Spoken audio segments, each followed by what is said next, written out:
దేశంలో అంటే ముఖ్యంగా రాష్ట్రంలో అందుబాటులోకి వస్తలేదు. ఓకే. నాణ్యమైన విద్య అంటే ఏంది అని అడిగితే నేను మళ్ళీ చెప్తాను మీకు దాని గురించి. సారీ సార్, కాలర్ రెడీగా ఉన్నారు. కాలర్ చూద్దాం. హలో హలో హలో సార్, నమస్తే. నమస్తే అమ్మా. నమస్తే సార్, మీ పేరు ఎక్కడి నుంచి కాల్ చేస్తున్నారు? నేను చిలకలూరిపేట పసుపూరు గ్రామము మీ పేరు చెప్పండి సార్. షేక్ ఇక్బాల్ షరీఫ్ అమ్మా.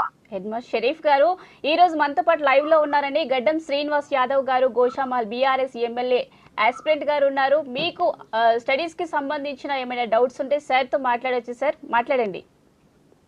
మాకు డౌట్ ఏం లేదమ్మా. మా జగన్ గారు బ్రహ్మాండంగా చేస్తున్నారు. మాది మధ్య కామయ్య జిల్లా పరిషత్ స్కూల్లో బ్రహ్మాండంగా చెబుతున్నారమ్మా. మా జగన్ గారి ద్వారా మాకు బాగా చదువుకుంటున్నారు మా పిల్లలు కూడా. ఓకే, సరే నేను చెప్తాను. షరీఫ్ గారు చాలా ధన్యవాదాలు. మీరు కాల్ చేసిండ్రు, రెండు విషయాలు చెప్పారు. ఒకటి జగన్ గారి పేరు ఎత్తుకున్నారు, రెండో ఆయన స్థాపించిన విద్యా వ్యవస్థ గురించి చెప్పారు. నేను అదే చెప్పబోతున్నానండి. షరీఫ్ గారు, జగన్ గారు నా యొక్క క్లాస్మేట్. నేను ఆయన కలిసి పక్క పక్కన ఉండి చదువుకున్నాం. మీకు ఇది మీరు మీ కాలర్కి ద్వారా నేను చెప్పవలసి వస్తుంది సందర్భోచితంగా. నేను జగన్ గారు డిగ్రీలో క్లాస్మేట్ మీ ముఖ్యమంత్రి గారు. ఎక్కడ అనంటే హైదరాబాద్లో రామ్కోట్ దగ్గర ప్రగతి మహావిద్యాలయ. ఇది పెట్టుకోండి, ప్రగతి మహావిద్యాలయాలు మీరు అడగండి. అయితే జగన్ గారు అన్నిట్లో, జగన్ గారు ఇంటర్లో ఫస్ట్, డిగ్రీలో ఫస్ట్, ఇంకా మేము నా దగ్గరనే ఉంది, ఆయన తీసుకెళ్ళలేదు. చాలామంది రాజకీయంగా ఆయనను ఆరోపిస్తుంటారు ఆయన ఇంటర్ ఫెయిల్ అని. కాదండి, జగన్ గారు ఎడ్యుకేషన్లో చాలా బ్రిలియంటు.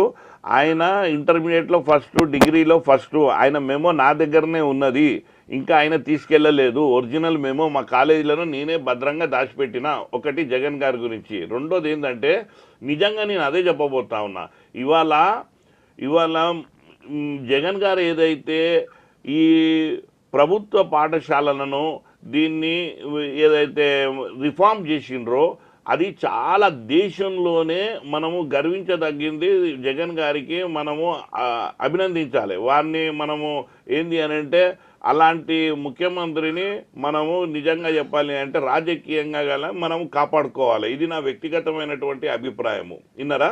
ఎందుకనంటే ఒక ముఖ్యమంత్రి గారు కేవలం రాజకీయాలే చూడకుండా అసలు బోధన వ్యవస్థ ఎట్లా ఉండాలి అని దాని మీద పరిశోధన చేసి దాని మీద అవగాహన చేసుకొని తనకున్న అనుభవాన్ని తెలుసుకొని ఇవాళ నాణ్యమైన బోధన ఇవాళ ఆయన రాష్ట్రంలో మరి ప్రభుత్వ పాఠశాలల ద్వారా అందిస్తూ ఉన్నారు. చాలా గొప్ప విషయం. ఇవాళ చరిత్రలో నిలిచిపోతారు. ఈయననే కాదు, అట్లనే కేజ్రీవాల్ గారు కూడా అట్లనే చేస్తూ ఉన్నారండి. కేజ్రీవాల్ గారు కూడా అదే రకంగా మా ముఖ్యమంత్రి గారు అంటే ఇప్పుడు మాజీ ముఖ్యమంత్రి గారు కేసీఆర్ గారు కూడా అది పోయి ఆయనకు సంక్షేమ పథకాలు అనేది కొత్త కావు, కానీ దేశంలో ఎక్కడ లేనటువంటి సంక్షేమ పథకాలు ఇవాళ కేసీఆర్ గారు మా తెలంగాణలో అందుబాటులోకి తెచ్చిన తర్వాత ఆయన నేర్చుకునేది ఒక్క సంక్షేమము నాకు దాని గురించి తెలవాలి అన్నది ఏంది అని తెలుసుకోవాలి అన్నది అని ఆయన కోరిక పుట్టి ఆయన ఢిల్లీకి వెళ్ళి కేజ్రీవాల్ గారు స్థాపించినటువంటి ఆ విద్యా వ్యవస్థను అవగతం చేసుకొని మళ్ళీ తిరిగి వచ్చి మా దగ్గర కూడా ప్రభుత్వ పాఠశాలలను ఆధునీకరణ చేసి అందులో పూర్తిగా ప్రక్షాళన చేసి బోధన వ్యవస్థను పటిష్టం చేశారు కేసీఆర్ గారు. అక్కడ జగన్ గారు చేశారు. ముఖ్యంగా నేను చెప్తున్నాను, ఇవాళ విద్యార్థి ఎడ్యుకేషను ఎట్లుండాలి అని అంటే వాళ్లకు నైపుణ్యాలు రావాలండి. అంటే స్కిల్ ఉండాలి, స్కిల్ తీసుకురావాలి. అట్లా అక్కడ కేజ్రీవాల్ చేస్తున్నాడు, మీ దగ్గర జగన్ చేస్తున్నారు. దురదృష్టం మా దగ్గర ఏంటంటే కేసీఆర్ కూడా చేసిండు, కానీ మేము ఓటమి పాలైనందువల్ల అదంతా మళ్ళా భ్రష్టు పట్టిపోయింది ఆ విద్యా వ్యవస్థ ఇప్పుడు ఈ కాంగ్రెస్ గవర్నమెంట్లో. నేను ఒక్కటే చెప్తా ఉన్నాను, షరీఫ్ గారు మీకు మంచి ముఖ్యమంత్రి దొరికిండు. ఇవాళ ఏంటంటే నేటి బాలలే రేపటి పౌరులు అంటారు.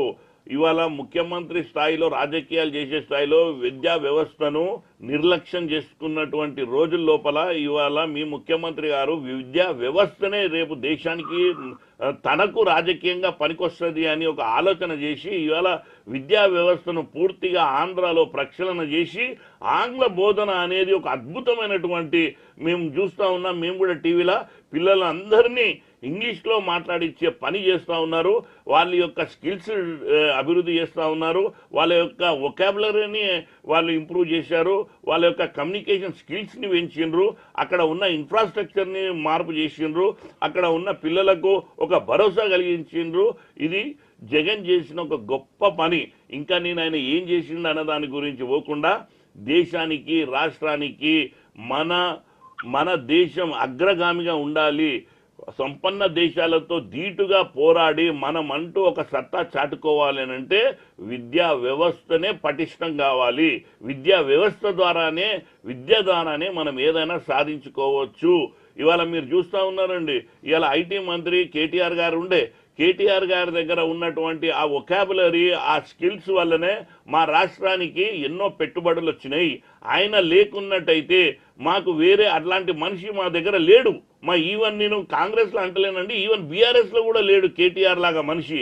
అంటే ఒక దేశానికి వెళ్ళి అక్కడ ఉన్నటువంటి పెట్టుబడిదారులను వాళ్ళ లాంగ్వేజ్లో ఆ ఇంగ్లీష్ బోధనలో ఆంగ్లంలో వాళ్ళను కన్విన్స్ చేసి వాళ్ళ లోపల ఒక ధైర్యాన్ని నింపి మన రాష్ట్రానికి తీసుకొచ్చి పెట్టుబడి పెట్టించినటువంటి ఘనత మా కేటీఆర్ గారికి దక్కింది. అది కేవలం తనకున్న ఆ యొక్క బలం ఏదైతే విద్య మీద ఉన్నటువంటి పూర్తి ఒక ఏంది అని అంటే దానికి ఒక కమాండింగ్ అంటారు ఇంగ్లీష్లో, ఆ కమాండింగ్ ఉండడం వల్లనే ఇవాళ పెట్టుబడులు మా రాష్ట్రానికి మన కేటీఆర్ ద్వారా వచ్చినాయి. అట్లాగనే అక్కడ కేజ్రీవాల్ బ్రహ్మాండంగా విద్యా వ్యవస్థను స్థాపించిండు. అదే రకంగా మన ఎన్ని ఒడిదుడుకులు వచ్చినటువంటి సందర్భమైన మేము చూసినాము. ఎందుకంటే ఆంగ్లంలో మారుస్తున్నప్పుడు అక్కడ ఉన్న ప్రతిపక్షాలు కూడా ఆయనను వ్యతిరేకించినాయి జగన్ గారికి.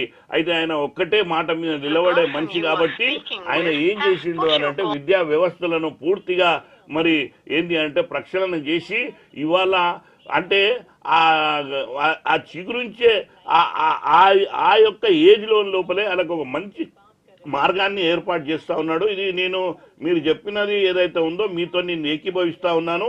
మీ జగన్ గారు బాగా చేస్తున్నారు. ఇదే ఈ దేశానికి కావాలి, రాష్ట్రాలకు కావాలి. Thank you sir, thank you for calling. విన్నారు కదా సార్ చెప్పింది చాలా చక్కగా వివరించారు.